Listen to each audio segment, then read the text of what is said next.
The life expectancy in the United States is 77 years. That's 28,210 days. 675,000 hours. And I've spent 11 of those playing Immortals Fenyx Rising. That feels wrong.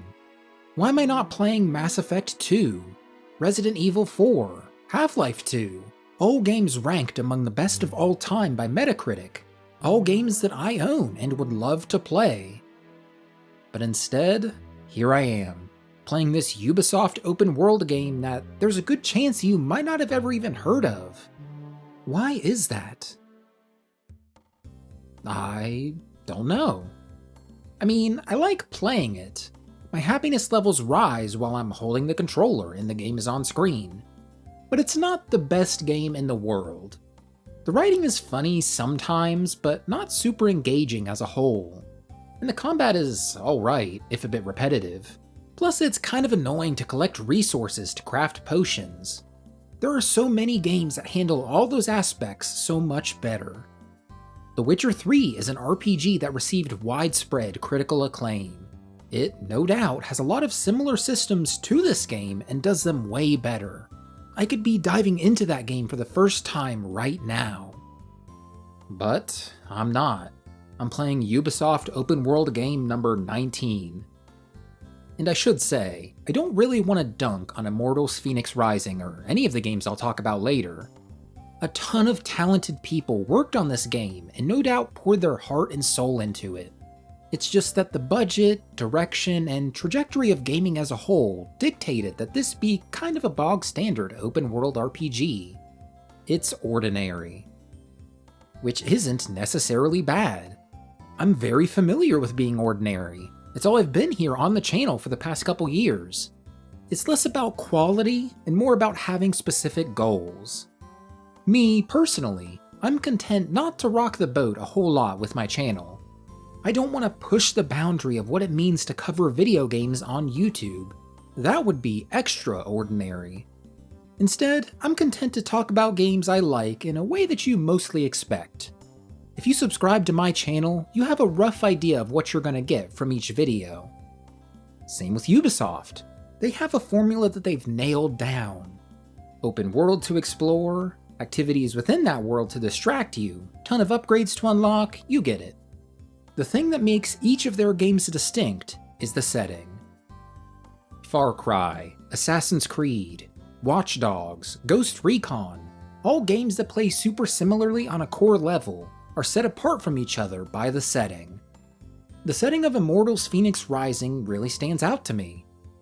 I'm admittedly not a huge fan of Greek mythology and all that, but just the visual style of this game is unmatched. It's so colorful and full of life. This is a beautiful world to be in and explore. And the open world activities are so much fun. Because this leans into fantasy more than most of the other Ubisoft franchises, they can get wacky with the abilities. Double jumps, gliding, conjuring weapons out of nowhere to attack with. It lets developers get really creative with the puzzles they can make in the open world.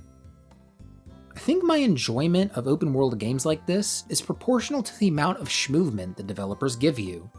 It's why Ghost Recon is one of my least favorite of these types of games. You're just a slow-ass dude walking around.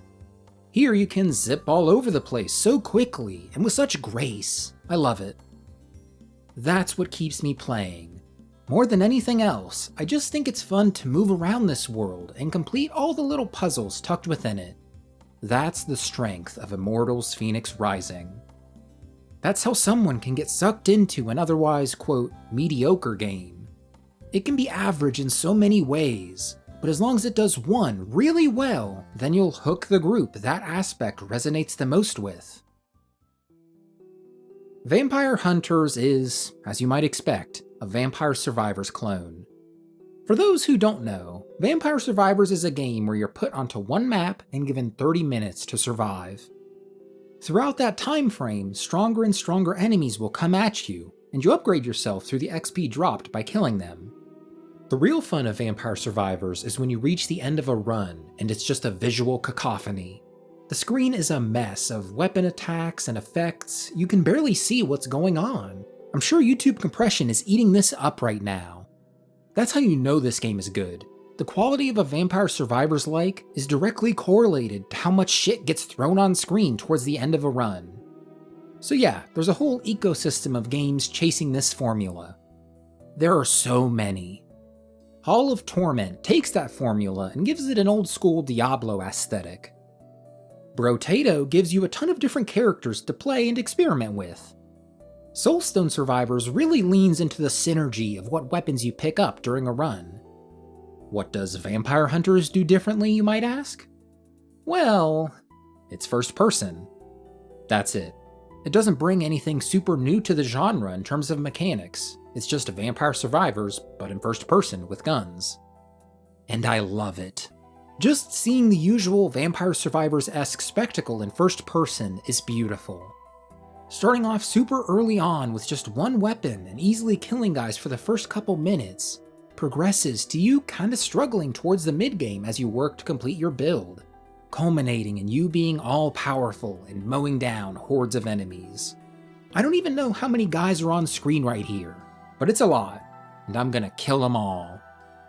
Like I said, this game isn't super engaging mechanically.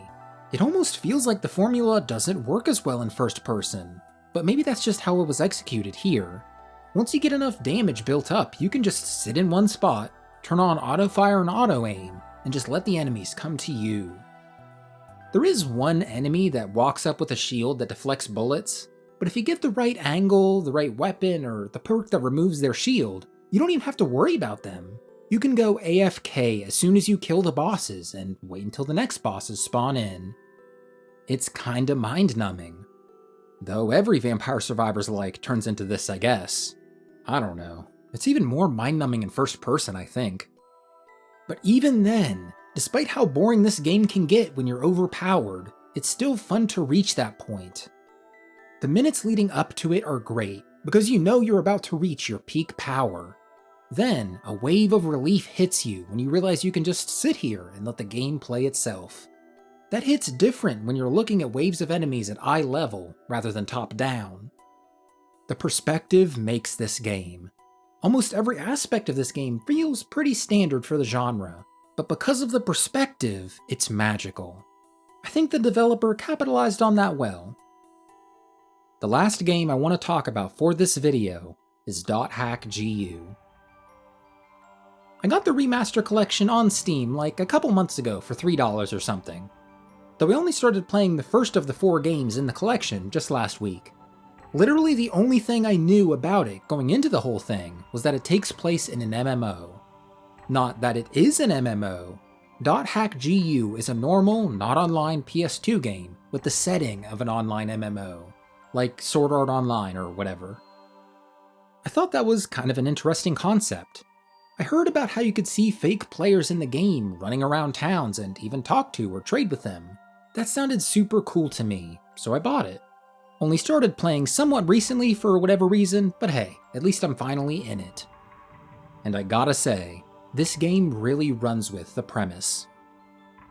So you're in an MMO, and the game does treat it like one. You have to send NPCs invites to join your party. The NPCs talk about the in-game game getting updates, and there's even PvP. Oh my god, the PvP! I really got a kick out of the game's opening. So it starts with this fictional person playing this MMO, hopping in for the first time. He gets scooped up by a pair of players and they bring him on a dungeon run with them. He, and by extension you, learn the basics of combat in the game. You feel like you're bonding with these other players. But once you reach the end of the dungeon to get your reward, they betray you. They were player killers all along. That is just so funny to me. I was never a big MMO player growing up. I only started dabbling with them in my adult life, and perhaps the one I got into the most was old school Runescape. As someone with knowledge of that game, I can't believe I didn't recognize this as a lure. For reference, getting lured refers to when a player approaches you and tries to lure you somewhere to get you killed. But they usually don't just say, "follow me," and lead you to a dangerous spot. That'd be too suspicious. So they befriend you, try to seem nice, appear as trustworthy, only to reveal their true intentions just before they kill you. It's almost like a rite of passage to get lured in old school RuneScape. You don't really know the game, so you're kinda trustworthy of whoever talks to you, especially someone that wants to be your friend. That is literally what happened in the opening of this game. It's a classic RuneScape lure. And they don't even get a big reward from killing you. It seems like they just do it for the fun of it. PKers are just rotten to the core, aren't they? Thankfully, someone comes in and saves him at the last minute. There's a time skip of 6 months, and your character becomes known as the Terror of Death. You are now a PKKer, a player killer killer.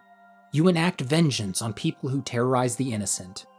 All of that was just so funny to see, as someone who spent their fair share of time in a game that also has a PKing problem. So there's the MMO world that you can run around in. If you open the menu though, you might notice there's a log off button. Logging out of the game brings you to an operating system. There's a ton of different websites to browse and even forums to read. They wrote fake news stories and forum discussions for this offline PS2 MMO. Isn't that beautiful? It's so weird going through these forum exchanges because they feel so real. I mean, I guess it's not really real. It does feel like it was written by a writer. But it's just so weird to see this format replicated for a video game. Like, how many writers for video games have had to write fake forum posts before? And what's hilarious is that you can come across people discussing the PK problem. People are having debates on forums about PvP and how it affects the game as a whole. I couldn't make this up if I tried. It is like a perfect analogy to what you see in old school RuneScape. I've seen posts on Reddit where people bring up these exact points, talking about how if it's in the game, why shouldn't I use it? And others bringing up how it brings down the mood of most other normal players. It's so weird to see fake forum posts in a game from 2006 exactly replicate the feel of real forum posts in 2024. Just that aspect of the game, the way it takes this MMO and whole operating system thing so seriously, it's so damn charming. There's all these news stories with little animated videos to go along with them. Emails are sent to you from players you meet in the game. I even got one from a guy that meant to send it to someone else, so he emailed me back apologizing. And there's a forum where users can post pictures that you can use as wallpapers for your desktop background. These are pieces of art each drawn in a unique style. They all feel super unique, and you can read the posts written by the people who drew them. You get a sense of who they are, not just from what they wrote, but how they draw. Look at all these different art styles. It has so much heart. That's really how I feel about this part of the game. Even if the plot is unengaging, even if the combat is super boring, I just kinda want to progress through the game to see what new forum posts are made, to see what news stories pop up, to see what emails my friends send me. Back in the game world, you have to invite people to your party, and they might be busy so they can't join you.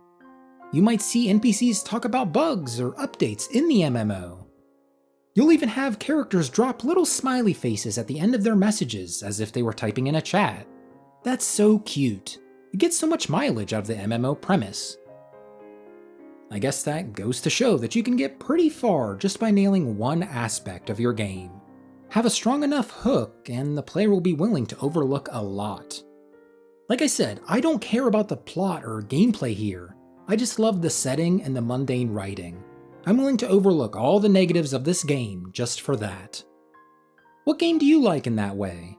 Is there a game out there that you really love for one particular reason, but are indifferent to all the other parts of it? Drop it in the comments. I want to see what diamonds in the rough you guys have. Thanks to the developers of the games I've talked about here for making such special little projects. And thank you for watching.